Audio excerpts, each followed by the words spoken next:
At ADAPT Community Network, we are here for you. ADAPT believes that individuals with intellectual and developmental disabilities and the families that advocate for them deserve support. Project Connect is your information and referral resource offering assistance and support to accessing services at ADAPT Community Network, from day habilitation programs, healthcare services, and school-age programs to housing assistance and more. Our experts also provide information and referral services to agencies and organizations outside of ADAPT that serve individuals with intellectual and developmental disabilities throughout the 5 boroughs. If you have questions, we have answers. Call us Monday through Friday at 877-827-2666 or email us at projectconnect@adaptcommunitynetwork.org and let us connect you with the services you need.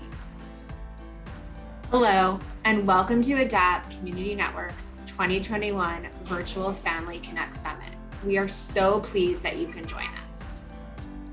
This is Session G, Understanding Challenging Behavior in Individuals with ASD, Developing a Proactive Approach, and our session will begin shortly following this brief introduction.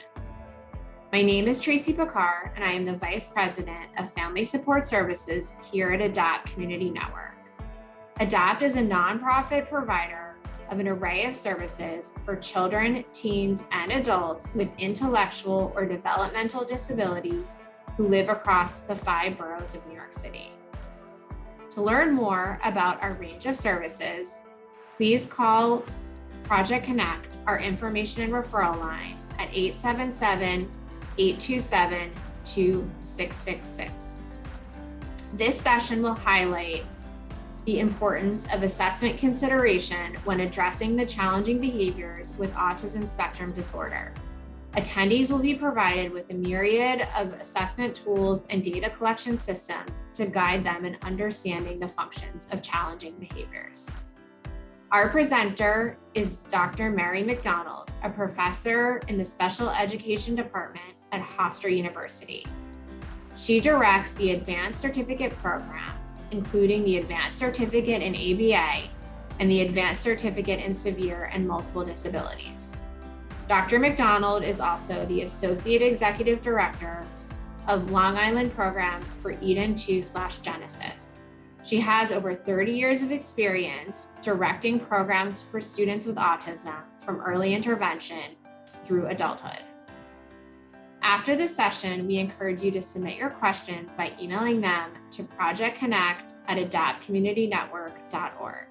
We hope you enjoy the session. Hi, everyone. So our focus for this session is understanding challenging behavior in individuals with autism spectrum disorders, and we're going to focus on developing a proactive approach. I am sure that many of you have certainly been in a situation with a child or even maybe an adult with autism where a particular behavior might be occurring. And, it can be an overwhelming and stressful situation. And so we're going to focus today on a little bit about assessment and also some strategies that you might be able to use to replace the behavior or prevent the behavior from occurring in the future. Often, when the behavior actually has already begun, it's very difficult in that moment to address a behavior. Sometimes it's just not a teachable moment, and we have to learn from that moment and then be prepared for the next time. So we're going to focus a lot on that today. Okay, so the first question is, why do people behave the way that they do? And it's really, I guess, an area that can be pretty interesting. Certainly for myself as a behavior analyst, I have been in the field and really studying and observing behavior for what it feels like my lifetime. And so, it's always interesting to try to understand why someone might behave the way that they do. And that's really what we're going to focus on for this presentation, is just talking a little bit about that. And if we can start to understand that a little bit more, we will be much better able to help to prevent and replace that behavior, and really to help the child to be able to communicate and to really get what it is that they need, in a situation, because very often really that's why behavior is happening. So one of the first things that I want to talk about is functional behavioral assessment. Now, if you are working as a parent, if you're working with a special educator or a behavior analyst or a psychologist, you may have already been involved in a process like this. It has to do with putting together materials and information, doing some observations. We'll talk a little bit about it. But basically, people are trying to understand, what is the function of the behavior? What is the purpose of the behavior? Why is it happening? Because if we can understand more about why it's happening, then it will really help us to not select certain interventions, to maybe try certain interventions, and to hopefully help your child, which is really what we're most looking to do, of course. So why is it important to assess these functions? Well, one of the reasons is because when people engage in behavior, it's often really a communicative function. They really are trying to communicate something. And for children and adults with autism, sometimes they're just not able to communicate that in words. And so it comes out through their behavior. So we want to be able to be aware of that and help them to communicate.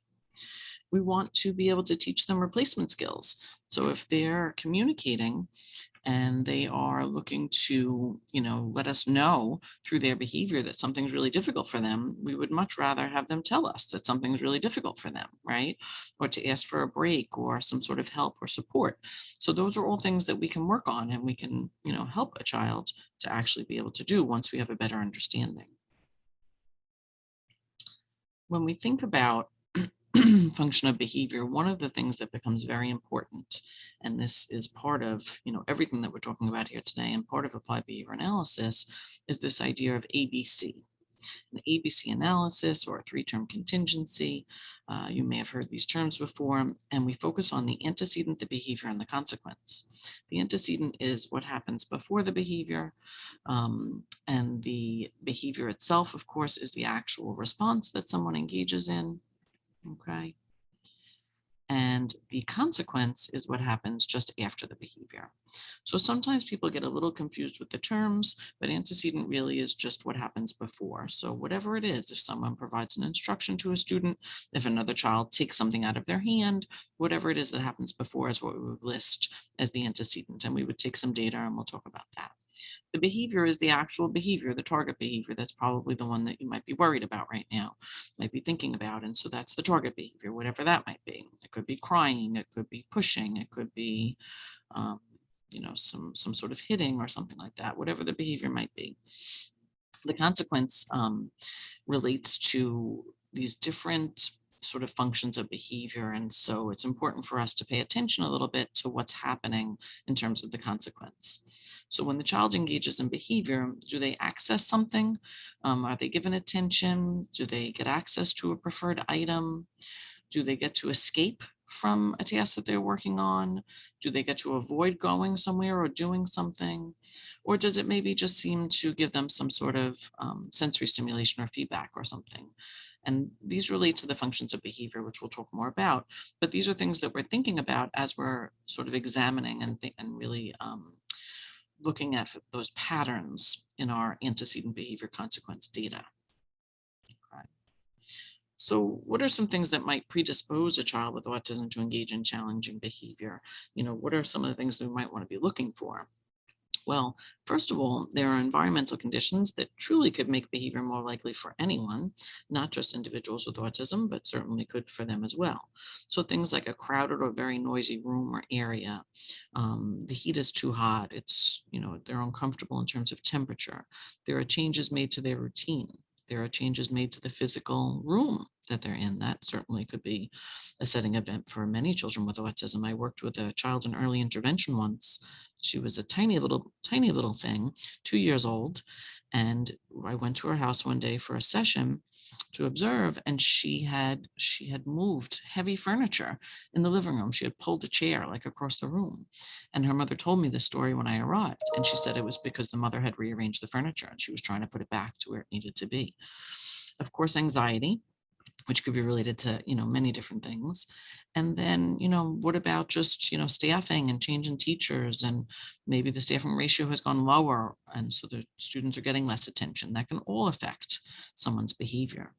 And then more specific to the child themselves, things like lack of sleep or hunger. We've had students where we've just added, a little snack to their routine, to their schedule, and it's actually changed their behavior dramatically. We have students where we've gathered more information from the families, and we found that they're not eating breakfast in the morning. So we've given them breakfast at school, and it's changed the behavior dramatically. So sometimes it can be some of those very basic needs. Change in routine we talked about. It could be, of course, if someone's not feeling well, sometimes we'll see behavior, maybe decreased attention, as I mentioned, increased demands are being placed on the child, things like that. Why do those behaviors occur sort of that first time? A parent sometimes is very concerned and surprised when the behavior happens the first time, they hit someone or something. So there's lots and lots of reasons why it might have happened, right? Something in the environment sort of triggers it. It's a response to something. Maybe the child imitates something that they see. So you have, maybe 3 children in the family, and the child sees another child engage in a particular behavior like hitting. So now they engage in that behavior. That's possible. Another child's behavior might be reinforced. So the child then imitates that behavior. They engage in what we call observational learning.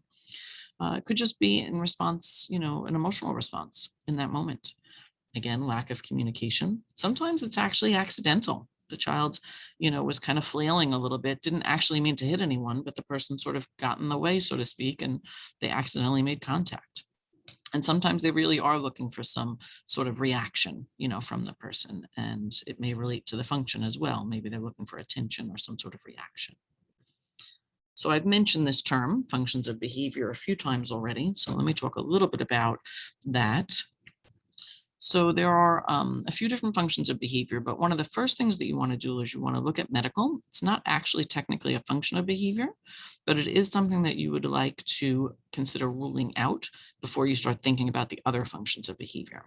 So for example, if a child just changed medication, if they're not sleeping, if they're feeling sick, all of those kinds of things, we would first look at that and see if there's something happening medically that might be causing this behavior in this child. Maybe it's a behavior that has returned from the past. Maybe it's a new behavior, but we would want to look at this first because we do not want to move forward with all of the process of a functional behavioral assessment without having ruled out the medical piece first. Assuming that we've done that, we can then look at a few other functions of behavior. So one is escape/avoidance.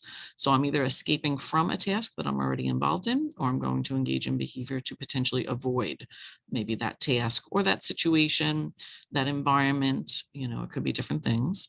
We often think of it as instruction, but it's not always instruction. Okay. Attention. I'm engaging in behavior because when I do engage in this behavior, I'm getting attention. So maybe I'm in a situation where the staff are spread thin, they're attending to someone else, and I want to gain their attention back on me, things like that. Access to tangible. So there's something that I want in the environment and I don't have it. I'm not getting it. Someone's taken it away from me. I'm having to share it. It's being restricted in some way, and I engage in this behavior. And when I do, that item, I gain access to that item. So of course, I'm going to engage in this behavior more often, right? And the last, probably the most complicated of all, is the sensory maintained behavior, which means that the person is engaging in behavior because it is intrinsically reinforcing. And the reason why I say this is the most complex is because it's not something that we as clinicians and teachers and parents can sort of access or control or provide to them, or very easily sometimes even replace. And we will talk about that. It is possible, but it can be a little challenging at times. So I'm going to talk just for a minute or two about functional behavioral assessment. I'm not going to go too deeply into this because we don't have a lot of time, but I do want you to know that if you were looking at a behavior, that conducting an FBA or having, a clinician obviously work with you to conduct an FBA would be the sort of the best way to do that. So I'm going to talk a little bit about it, but I'm not going to go too deep into it because you would always be working with someone to do this. Just as an overview, we would do things like observe the behavior. We would identify the target behavior. We would actually define that behavior so that we could all measure it and record it so everyone can be consistent. And then we would gather some information. So if I were working with you as a parent, I would ask you many, many questions. I would actually conduct an interview with you, which would have a whole set of questions. I would want to observe the child. I would record some ABC data. I would do probably some naturalistic observations, which are just sort of more open-ended. I would want to know things about, your child's ability to communicate. Have they engaged in this behavior before? Is this a new behavior? Is this behavior that, came back now? Has anything else changed? Lots and lots of things that I would want to know. And I would also want to review all of the information that you might already have. So if there was an FBA conducted, 2 years ago, I'd like to see that. If there's any behavior data that has been collected recently, I'd like to see that. Any recent evaluation that you think might be helpful as well. So in terms of the methods where we're gathering data, we're going to gather our data both indirectly and directly. So indirectly means I'm not observing it myself directly. I am going to indirectly gain this information. So I'll ask people questions, right? I'll do interviews, I'll review reports, I'll review checklists, things like that. I might use something called the motivation assessment scale. This can be very helpful to families where you can access this just with a Google search and you'll learn more information about it. But it's just a very simple scale where you can answer questions about your child's behavior. So, filling something like this out and giving this to someone who's working with your child could be very, very helpful. So it really is like an interview. It does break things down into the 4 functions of behavior. And what's really nice about it also is that you can have multiple people complete it and sort of compare and contrast the responses. And it might help you to dig a little bit into the child's behavior. It can be somewhat subjective, so you do have to sometimes ask follow-up questions based on the responses. But I think it's a good way to start. It gets people talking. And to me, I think that that's what's most important. Here's a little screenshot that shows you what the motivation assessment scale might look like. This gives you a couple of the questions, and you can see how this one is broken down by function, but it's not always obvious that way. Okay, in terms of the direct methods, here we are seeing some children. So we're going to actually do some direct observations. We're going to record some ABC data, and we might even do what's called a scatter plot analysis, which I'll show you. Sounds much more intimidating than it really is. And we might take some anecdotal data, some anecdotal logs. Okay, so I'm going to show you what some of those look like as we go. But in terms of direct observation, one of the other things we might do is we might record a little bit about the actual behavior. How often is it happening? How long does it last? Things like that. There are many different ways that we can record data and express our data. I'm not going to go into that too much, just wanted to sort of mention it here, just to say that there are many different options. And again, you can work with someone to figure out what would make the most sense, because you choose that on a very individual basis based on the setting, of course, and the behavior most importantly. In terms of ABC data, I've mentioned this a few times, the antecedent, the behavior, and the consequence. And when we record ABC data, we are going to do that over a period of time. We're not going to just record it once and then we're done. We're going to look for patterns in the data. And that's really what helps us to understand the behavior. So we'll start to see that, every time someone asks the child to open that particular book, or every time there's a writing activity, or each time the teacher asks the children to work in a group, that's when it seems that the behavior is happening. We'll start to see these patterns emerge, and it will help us to understand maybe what the function might be. We also might see patterns in the consequences. Every time the child engages in this behavior, the teacher comes over and gives attention. Right? Every time the child, throws this toy, the teacher comes over and helps them clean up. And all of a sudden they're getting one-to-one attention that they don't typically have at other times. So, there's different things that we're looking for, but we'll be analyzing that. Here's a sample of what an ABC data sheet might look like. Of course, it's just a little snippet, but you would record in here the date, the time, usually the person's initials as well that's filling out the form, the antecedent, the behavior, the consequence, and then maybe some comments if there's something that you feel is important as well, which often there is, because sometimes the ABC just doesn't tell us, everything that we need to know about what's happening. So here's a quick little sample. So Kelly's working on math sheets. She screamed twice, and I asked her to be quiet and to continue to do her work. The toy Kelly was playing with broke. She screamed 3 times. No one came over to help, and she found another toy to play with. So this is just like an example of what it might look like as a staff person or a parent or someone fills this out. Okay. There's also a scatter plot, as I had mentioned. And a scatter plot is a different type of data sheet. And basically what it does is it breaks the day into time intervals. And so this is 9 o'clock, 10 o'clock, 11 o'clock, 12 o'clock, like that. And then what you can do is you can just shade in when the behavior occurred. You could have different codes for different behaviors if you wanted to have 3 different behaviors on here, things like that. But here on this one, we're just recording when this particular behavior, let's say that was shaded gray, occurs. And so you can start to see that the behavior, seems to happen a lot around 9 in the morning. Oh, and it seems to happen a lot also around 2 o'clock in the afternoon. Might that give us some information as we're trying to understand the behavior? And we actually had a case like this, and it turned out that it had to do with the child being hungry, actually.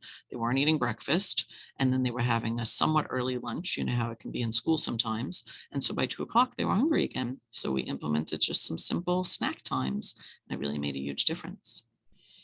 Anecdotal logs, these are just notes. So I just give you a sample here, but it can just be anything. Teachers sometimes keep notebooks, parents will keep notebooks, just a way to sort of journal, any information that you think might be helpful to share with someone when they're looking at all of this. Okay. Another thing that we might do that would be important would be to collect some baseline data. So we want to get a sense of, how often is this behavior actually happening? Is it occurring once a day? Is it occurring once a week? Is it occurring 25 times a day? How often is it occurring? And when I say that many times a day, of course, that's a particular way to take data. But maybe what's more important is how long it lasts when it occurs. So again, going back to the different ways you can take data, that would vary. So here's a child who is playing with this toy that you may recognize on the refrigerator, and she's throwing these pieces off of the refrigerator, right? And she's laughing. And, if it was a typically developing child, we think it's adorable. And, we may not even think it's a behavior, right? But my question to you is, how might you record data on something like this? So it's possible that you might record the individual throws, as she throws a piece, you might record that. And so you would record a frequency. It's possible that she is a child with autism and she does this for hours and hours. So you might record the duration of how long she actually engages in this behavior. Okay, so it's just an example. So we want to prevent the behavior, right? That's going to be really important. So what can we do in the environment to try to prevent the behavior from happening? This is going to be pretty crucial. So you have to know your environment, you have to know the child, and you have to think about what that could be. But it might be those things that we talked about earlier. So it might be things like the temperature, the setting, right? If it's a classroom, it has to do with, where the child's sitting. If it's in the home, it might have to do with the way things are arranged physically in the home. So there may be things about the environment. What about the noise level? What about where everybody's sitting and what that looks like at dinner time? And, maybe we make sure all the food is on the table before the child sits, so that they're not sitting and waiting longer time. They can't sit for that long yet. There's so many different things. It's obviously incredibly individualized, but just as a point to think that we do need to think about the environment. It's really important. The next thing is to think about our reinforcers. So we can think about how we might be able to use reinforcers to prevent behavior from happening or to differentially reinforce when behavior doesn't happen in certain scenarios. And people use reinforcers all the time. They just don't necessarily call them reinforcers, but they certainly use them. If a child finishes their dinner and a parent says, oh, you can have dessert now, that's an example of using a reinforcer. If a child does well on a test and a parent, gives them praise, that's a reinforcer, right? These things can all be reinforcers. But in this case, we're going to think about, how can we prevent the child from satiating or sort of becoming bored of particular reinforcers? So we're going to change them up. We're going to give choices. We're always going to be assessing for new ones. We're going to throw in some new ones from time to time, things like that. There's also something called behavioral momentum, where you actually will sort of, they call it the foot in the door technique. Sometimes you'll ask someone to do something that's a very high probability request, and then you'll follow that with a lower probability request. So if I said to, eat your chocolate, most of you would probably do that. But if I said eat your peas, you might not. But if I asked you to eat your chocolate a bunch of times and then asked you to eat your peas, maybe you'd be more likely to eat your peas because you've been so compliant and consistent in eating your chocolate when I asked you to. So for our students, sometimes this could be something like, asking them to follow a couple of instructions that they're very good at, and then asking them to do something that they're a little bit less likely to comply with. So it has a lot to do with compliance in this case. In terms of instructional methods, You may be using all different kinds of instructional methods with your child, with your student. And so the actual instructional method itself could make a difference in terms of behavior. So sometimes we change up the method. Sometimes somebody is working with a child and it's, kind of intensive one-to-one instruction. And all of a sudden we make it a video modeling activity or something on the computer, and the child's much more responsive. What about curriculum? Can we look at the curriculum and see how they're doing and see if the curriculum is too difficult or, too easy for them, and, maybe make changes to the curriculum. I found that many, many times it has to do with just, making a very, very simple change to the curriculum that makes such a difference for a child. And response effort. What are you expecting from the child? You may be asking them to do something that's just too difficult right now. Maybe you need to break it down or, start with some easier tasks first and work your way up. You can certainly start with a very simple response effort, especially if you are trying to replace this challenging behavior. So for example, we'll give this example later, but they hand you a break pass. Even if they're verbal, sometimes doing something as simple as that is what makes the change in behavior very quickly and right away. And what about prompts? Using our prompts effectively. So sometimes for children with autism, people will use either an errorless or an approach that actually does have errors in it for learning. And so for some children, if they're going to make errors and get some sort of feedback, they can become very frustrated. So we might need to find a more errorless approach, at least at first, or maybe for a particular program, right? And work our way, towards the more natural kind of approach. We want to kind of decrease that frustration in that case. And then one of the most important things we can also do is to really just think about how we can replace behavior. What should the child do instead? How can they communicate what they need to communicate? How can they get what they need, but do it in a way that's just more appropriate, right? And a behavior that would be more considered acceptable. So one of the things that we would do is functional communication training. And in functional communication training, we are going to teach the child a communicative response that is functionally equivalent, that will get them the same thing that behavior did. And then that behavior will decrease and it will no longer occur and the communication will take over. And you may be thinking, well, how does this child communicate? Is this, verbal communication? Do they have to be verbal? Do they have to speak in sentences? And the answer is no, it can be really anything. So it could be a sentence, it could be a word, it could be a pass that they hand someone, it could be an augmentative alternative communication device, it could be PECs, it could be a voice output system, pro lo quo, really anything that child uses to communicate. The key is just helping them to understand how they're going to do that. So one of the first things we're going to do is understand more about the child and their communication. We want to know what their skill level is, what mode of communication do they use, and we want to be really careful about that response effort, remember? Because if the response effort is too high, they won't do it, and they'll go back and they'll engage in the behavior. We want to think about their communicative abilities, and we want to see, what can we focus on that will be a replacement behavior, and then make sure that they receive that reinforcer or what it is that they were looking for in the first place. So if they're looking to escape that task because it's too challenging, then we're going to teach them to let us know that, and we're going to let them take a break from that task. And then of course, we're also going to teach the skills so that they can do that task, because now we understand, right? So for example, maybe the child will tap someone to get attention instead of engaging in a behavior that they might have. Okay. And if the child doesn't have any communicative behavior, then we might have to start from scratch, and we might have to teach those. And so we're going to have to prompt and reinforce and shape behavior and, do all of those things to teach that communicative response. I had mentioned about reinforcers. We are going to no longer provide a reinforcer when the challenging behavior occurs. We're only going to provide it for that new communicative behavior. Okay.